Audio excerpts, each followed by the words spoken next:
Mambo vipi mwanamichezo, popote pale ambapo ulipo, ni kukumbushe sana, kama bado tu hujabonyeza maneno ambayo yameandikwa subscribe yaliyopo hapo chini ya video yako, una nafasi ya kuweza tu kuyabonyeza hivi sasa ili usipitwe na zile update, lakini pia na zile taarifa mbalimbali za kimichezo kutokea hapa hapa ndani ya Mashambo Media. Bwana, shukrani sana kwa ambaye tayari amekwisha kuwa mwanafamilia.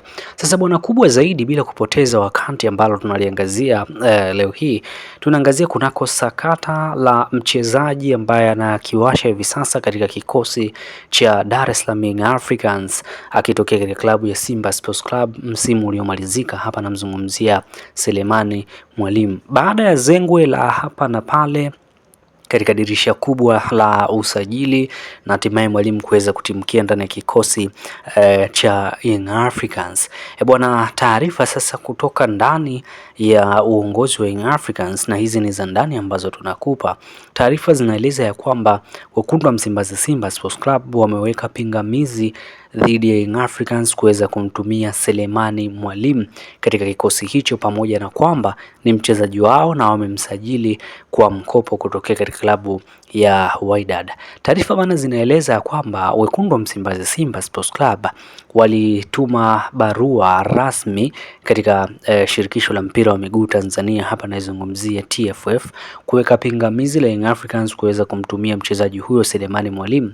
Hii ni kutokana na kuweza kuhitaji fidia baadhi ambazo walizitumia katika kuhakikisha kwamba wanampata mchezaji huyo. Awali Simba walifanya mazungumzo na mchezaji Mwalimu pamoja na klabu ambayo inamiliki inaizungumzia Wydad, na walipatana kiasi cha fedha ambacho wanapaswa kuweza kukilipa, lakini wekundu wa Msimbazi Simba Sports Club walishindwa. Sasa wakati wakiwa wanafanya mazungumzo, Wydad ilimhitaji mchezaji arejee katika kikosi kwa ajili ya kuendelea na msimu mpya, wakati wekundu wa Msimbazi Simba Sports Club wakiwa wanafanya mazungumzo.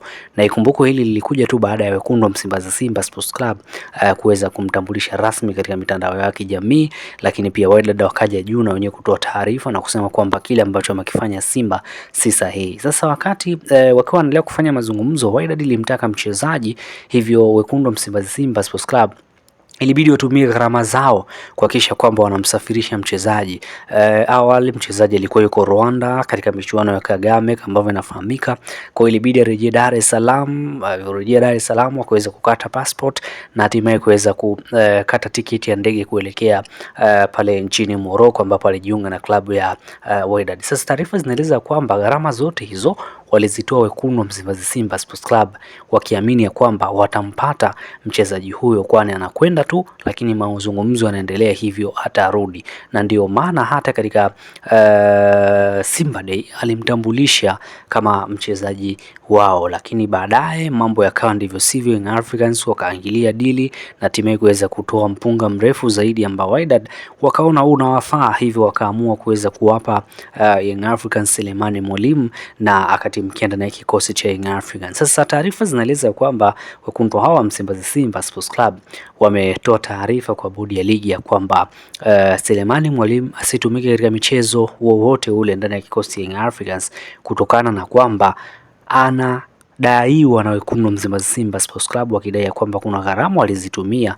kwa ajili ya kuhakikisha kwamba wanampata mchezaji huyo. Hivyo wekundu wa Msimbazi Simba Sports Club wakatuma barua ya kwamba wana uhitaji wa kuweza kulipwa fidia ambazo walizitumia katika kuhakikisha kwamba wanampata Selemani Mwalimu. Hivyo bodi ya ligi pamoja na shirikisho la mpira wa miguu TFF likatoa taarifa rasmi na likawapa pia ujumbe Young Africans ya kwamba Simba wameweka pingamizi, wakihitaji kuweza kulipwa baadhi ya fidia ambazo walizitumia, lengo hasa wakati wakiwa wanaangalia kumtafuta ama kumpata Selemani Mwalimu. Hivyo ukiingia katika mfumo, Selemani Mwalimu anasoma kama ni mchezaji wa Young Africans, lakini Simba ndio ambao wameweka kipingamizi kwamba asitumiwe, na wakitishia zaidi ya kwamba wakimtumia basi wanaweza kaenda mbali zaidi kuhakikisha kwamba wanapata faida kubwa zaidi kuliko ile ambayo wameitumia kwa Selemani Mwalimu katika namna moja nyingine. Ndio maana katika baadhi ya michezo ya Young Africans Selemani Mwalimu amekuwa hashuhudiwi mara kwa mara akicheza. Ikumbuke kwamba bwana, bado Simba wana machungu na hichi kitu ambacho wamekifanya katika namna moja nyingine, binafsi yao kwa kimewaumiza, hivyo kwao wanaona ya kwamba hii ni advantage ya kuzidi kukandamiza zaidi dili hilo ili kuweza kuhakikisha kwamba Young Africans hawafaidi ama wapati faida kupitia kwa Selemani Mwalimu ambaye wako ndani katika kikosi hicho katika namna moja ama nyingine. Unaweza kuniandikia maoni yako hapo kwamba Selemani Mwalimu kuweza kutua ndani ya kikosi cha Young Africans. Ndani ya Young Africans kuna washambuliaji wa kutosha, yupo Clement Mzize, yupo Peter Shalulile, yupo Toure, ni miongoni mwa wachezaji ambao wapo katika kikosi hicho cha Young Africans kujumlisha na Selemani Mwalimu. Niambie hapo katika maoni kwamba unamuona Selemani Mwalimu akiweza kufua dafu mbele ya wachezaji wote hawa ambao nimewataja katika namna moja ama nyingine, ama kazi itakuwa ni kazi kwa Selemani Mwalimu? Niambie hapo katika maoni, lakini pia nikukumbushe sana, kama bado tu haujashare video hii katika magrupu mbalimbali, una nafasi ya kuweza kushare video hii katika grupu mbalimbali ili watu pia mbalimbali waendelee kuwa wanazipata zile update, lakini pia na zile taarifa mbalimbali za kimichezo. Lakini pia kama bado tu hujabonyeza maneno ambayo yameandikwa subscribe yaliyopo hapo chini ya video yako, una nafasi kubwa kabisa tu kuweza kufanya hivyo hivi sasa. Bonyeza maneno ambayo yameandikwa subscribe yaliyopo hapo chini ya video yako ili usipitwe na zile update, lakini pia na zile taarifa zote za kimichezo, hususan za hapa hapa nyumbani Tanzania.